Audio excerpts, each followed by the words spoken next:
Hello. Am I on? Yes, I am. Hello and thank you.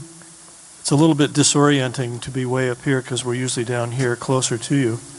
We promise not to talk down to you tonight. We would never do that. Never. I'm Robert McBride. This is Kalmar, music director of the Oregon Symphony. Hi. Good evening. So, are you feeling tempestuous tonight, are you? Oh, very. Yeah.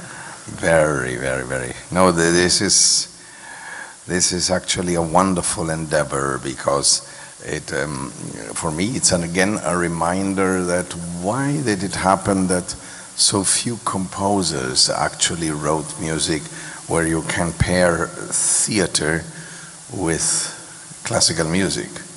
It just, there are, I mean, we just, last season we did Peer Gynt, which is one, and there are very few others. And even in this one, although this is, so what you're going to hear musically is the incidental music to Shakespeare's Tempest, meaning that it was the intention of the composer that you actually hear it while the Tempest is being performed. However, essentially, Sibelius didn't really think about, oh, let's put that in a concert hall where the focal point is always the orchestra, and then let's put a Tempest around it. He actually thought, okay, I have friends in the theater, and I have been persuaded by several people to actually write this, so I write it. But essentially this is for a production of theater where there is an orchestra, which in a way puts some problems there because theaters tend to be smaller. The stages are smaller and there is nowhere to put actually the musicians of an orchestra.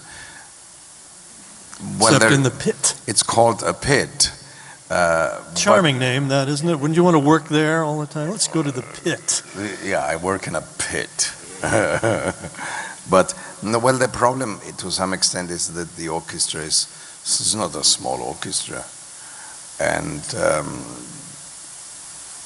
but I think when the piece was finally premiered, it was, I mean, it was the entire play, or most of the play of Shakespeare, with music, which makes that probably something like 3.5, 4 hours of show. So you're going to be here for a while.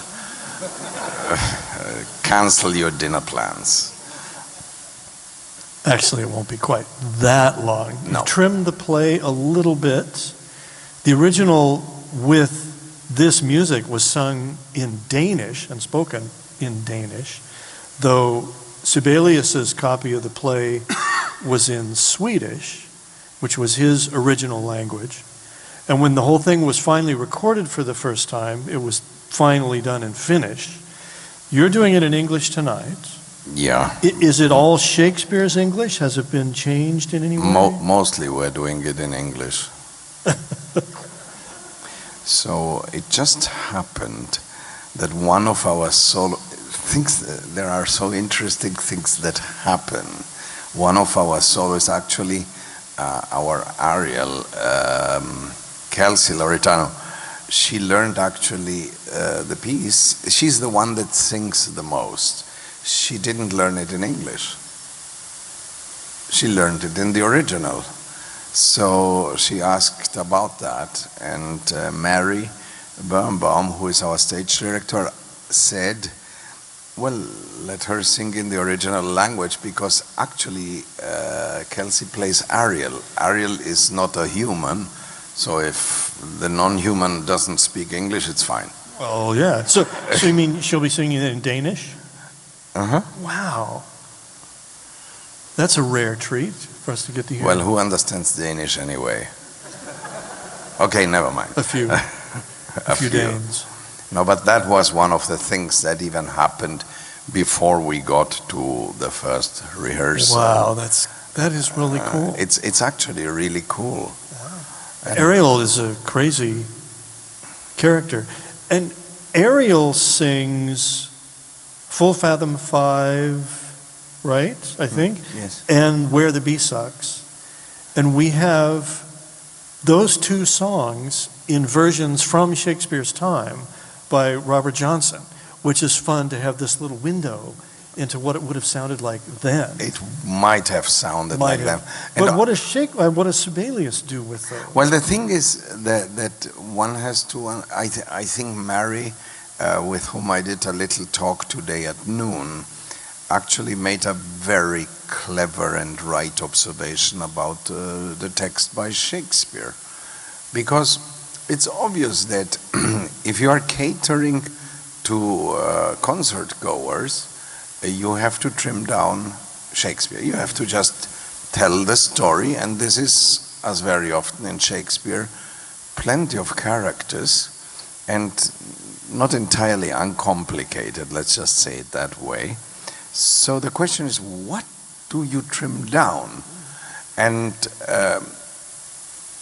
Mary was referring to the fact that whenever she gets asked to do a play X, she will go into kind of her room and see, what do I do with that? How do we?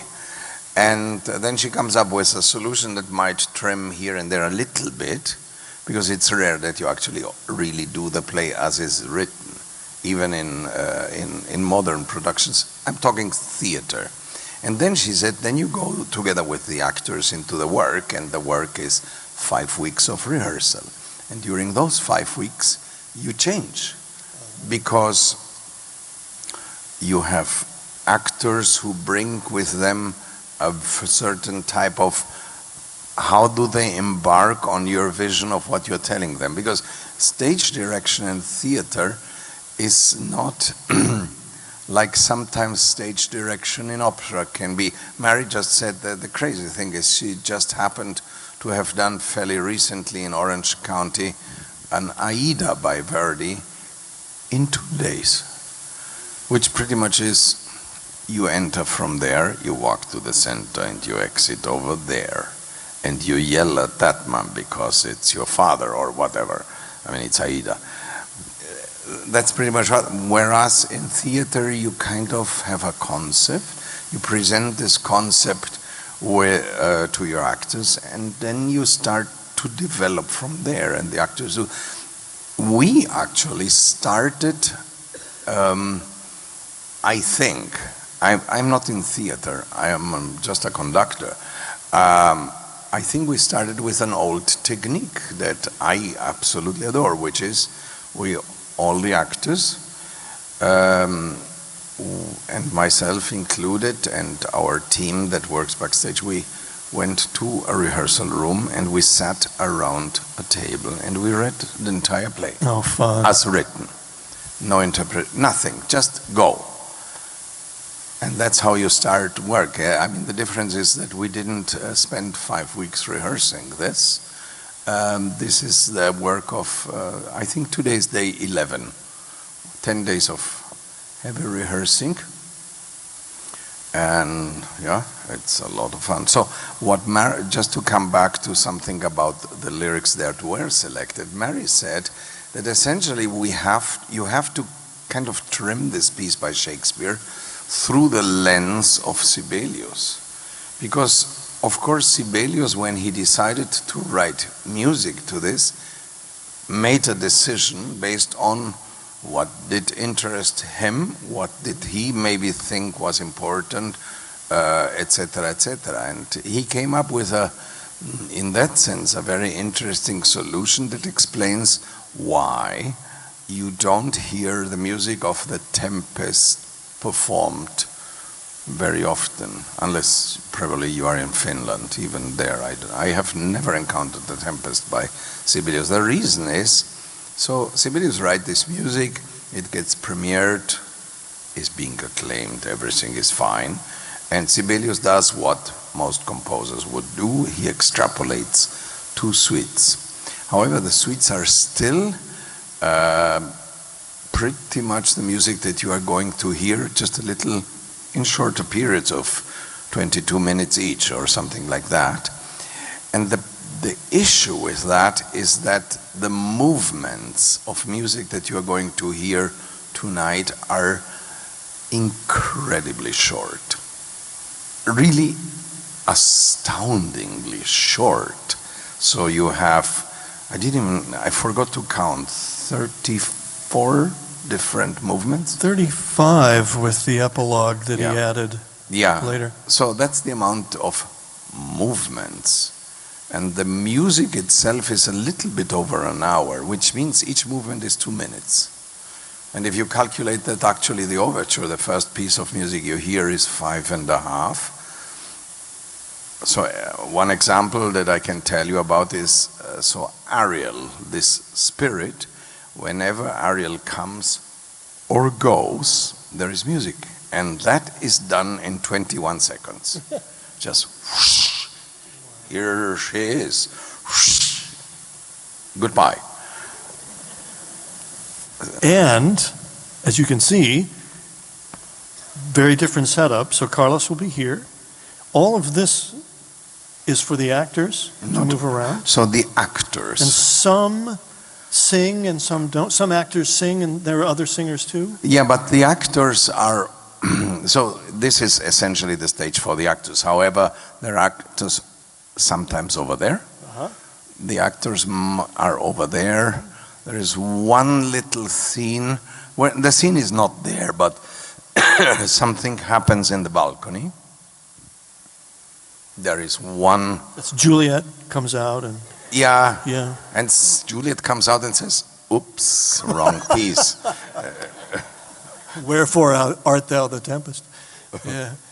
So how long ago did you get the idea that you wanted to do this with this score?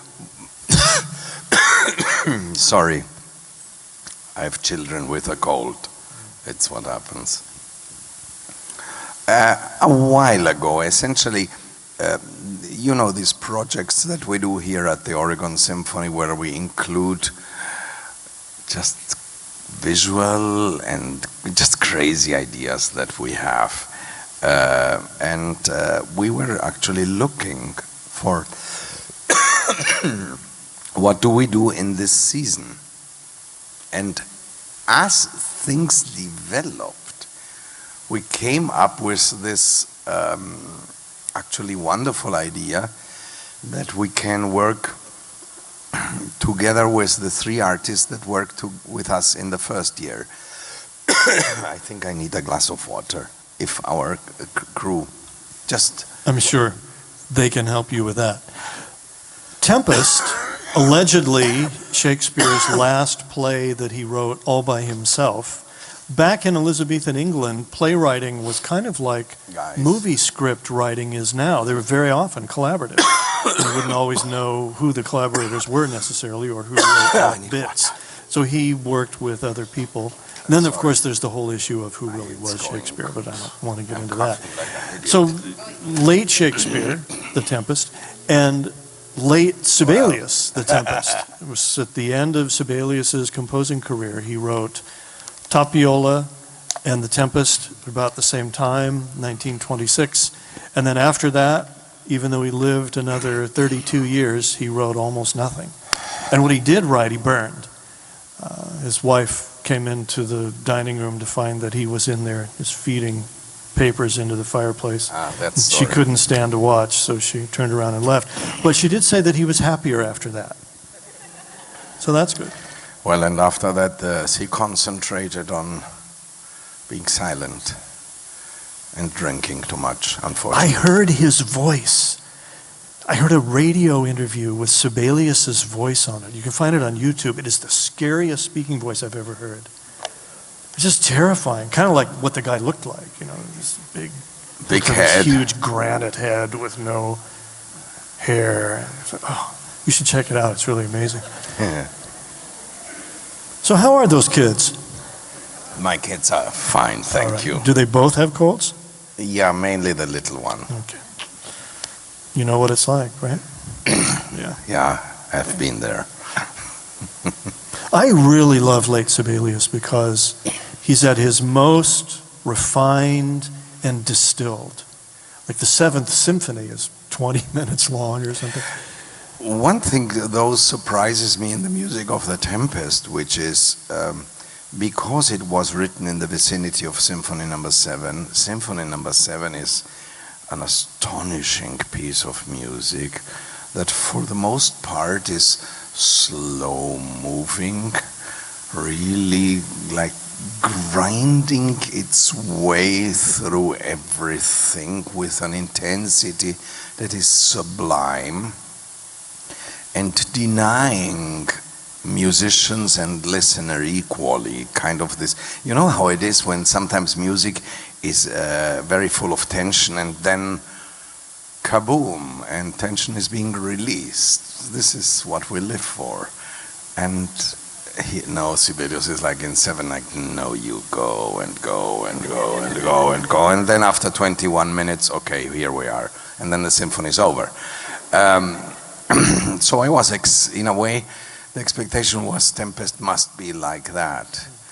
And there are 2 movements that are kind of in that tone, and everything else is not. Everything else is actually of astonishing, in part, lightness, even folk music tone, and more like thinking about how to characterize the different people that act here. Beautiful flute solo, beautiful writing for harp. The portrait of Miranda is so beautiful. It sounds very French. She could be mignon or someone. Absolutely. So I also have to admit that this is theater with music. And so if you come to this and think, oh, I'm going to see The Tempest by Shakespeare, and in between the scenes there will be music. It's not exactly like that. Yes, you are going to see The Tempest and you're going to hear the music, but sometimes one on top of the other. I would say sometimes it happens that a scene is being spoken and acted on top of the music. And even with what is called the oak tree, which is this movement that is astoundingly fantastic because it's a harps, high-pitched strings, and 1 flute. Absolutely astonishing music. That is actually always spoken over, and it works really well. This is going to be so interesting. I'm really grateful that you're doing this. But I have to tell you more things. Just you know, we in music, sometimes it happens. I'm sure it happens in theater too. Sometimes it happens that during the week or before you start rehearsal, one of your actors falls ill, and or one of your soloists falls ill. And you have to replace her or him, and so you call all the agencies of the world, and it works. I mean, I remember still to this day, I think it was in my 3rd year here in Portland as music director, that drama that we had with Rachmaninoff 3rd Piano Concerto, that was absolutely epic. Anyway, so the key character in The Tempest is Prospero. We actually, for reasons that are not so important, we lost our Prospero on Wednesday. Oh. So what do you do? So another actor who was in another role, Tyrone Wilson, said he was persuaded to actually change his role.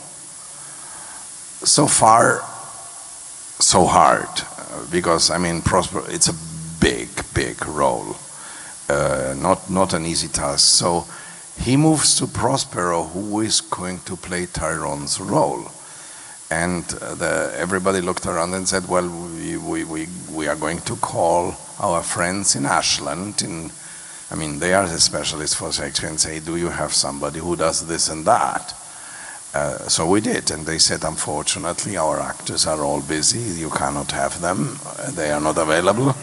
So here you are with a production that has been rehearsed for a week, and one of your key characters went missing.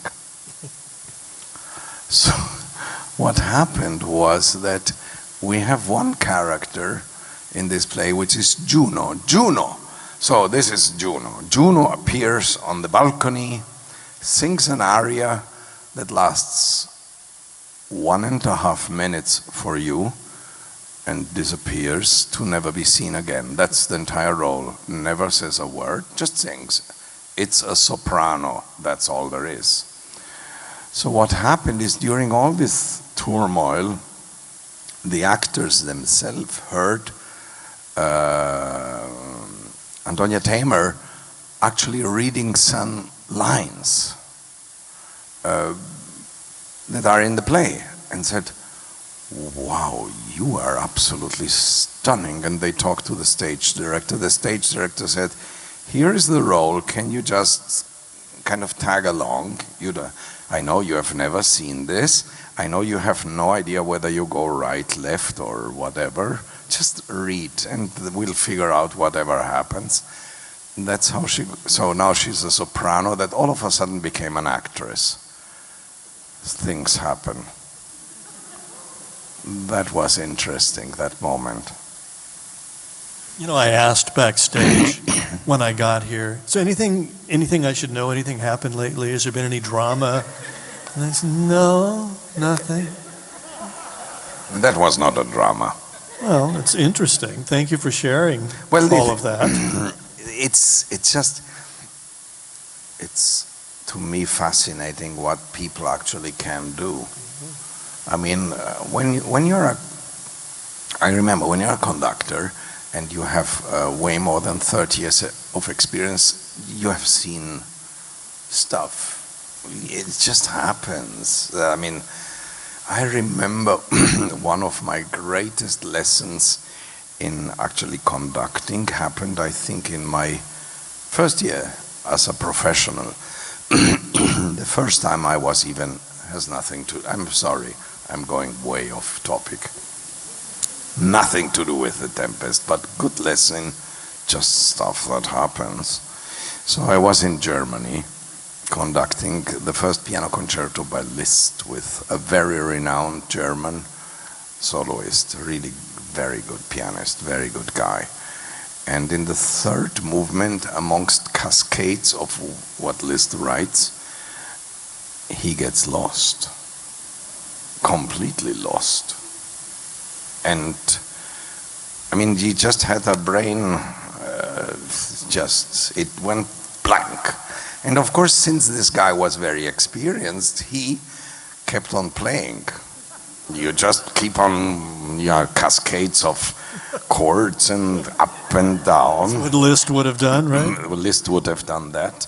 And of course, I was so young and I didn't know, but essentially teaches you a lesson, because I went like this to the orchestra. The orchestra looked at me, I looked at them, I slightly turned around, I saw my soloist he was completely wet, with eyes like this. And then eventually he found his way back, which of course was 35 bars later. And you have to, without saying a word, kind of cue the orchestra in. I'm sure the majority of the audience never knew what had happened, because it never stopped. But that is just to give you an example, stuff that happens. Because, I mean, imagine, so we at the Oregon Symphony give you 3 performances of a piece and then we move on to the next. But we're talking actors in this one, so we are talking about sometimes 16 shows, 20, whatever it is. Sometimes it can happen. And it can happen that in show number 12, one of them forgets an entire page and jumps from here to over there. Just like that, it happens. I am totally primed for who knows what might happen tonight. There's potential for pitfalls in tonight's program. galore, but also lots of great music and a really strange play about love and possibly colonialism and about magic and about right and wrong and revenge. It's a crazy show, The Tempest. Yeah, and the maybe interesting thing is that because I was talking also to Mary, our stage director, asking, why isn't this being performed more often? Nobody come up with a reason, but I thought, well, maybe that is one, because this is kind of like nobody would say that, only I can, a dramedy. Yeah. Is sort of, and the kicker is nobody dies. I mean, there is real crime being committed, without blood, but taking away power and this and that, and there is sorcery and there is a lot of drinking. But there's no death, there's no blood. No death, and at the end, the entire play gets dissolved in a sense of, I pardon. You did that to me, I pardon thee. You did that to me, I pardon thee. You were always a friend, thank you very much. And now, dear audience, this is the play, clap for us. Those are my words. It's not Shakespearean English. He does but that's paraphrase. Yeah. But that is Prospero's speech at the end, wrapping it all up, sending us home. Yeah, that is one of the beautiful things that actually one of the most famous things where you pair actors with music is actually the Midsummer Night's Dream by Mendelssohn. And I remember that one of my favorite things is always the epilogue, because it doesn't end with music, it ends with a little speech. So does this. Right. It ends, the music is over, and then comes 45 seconds of Prospero, and then you have it. And we have to stop too. Thank you for being here. Carlos Kalmar. Robert McBride. Coughing.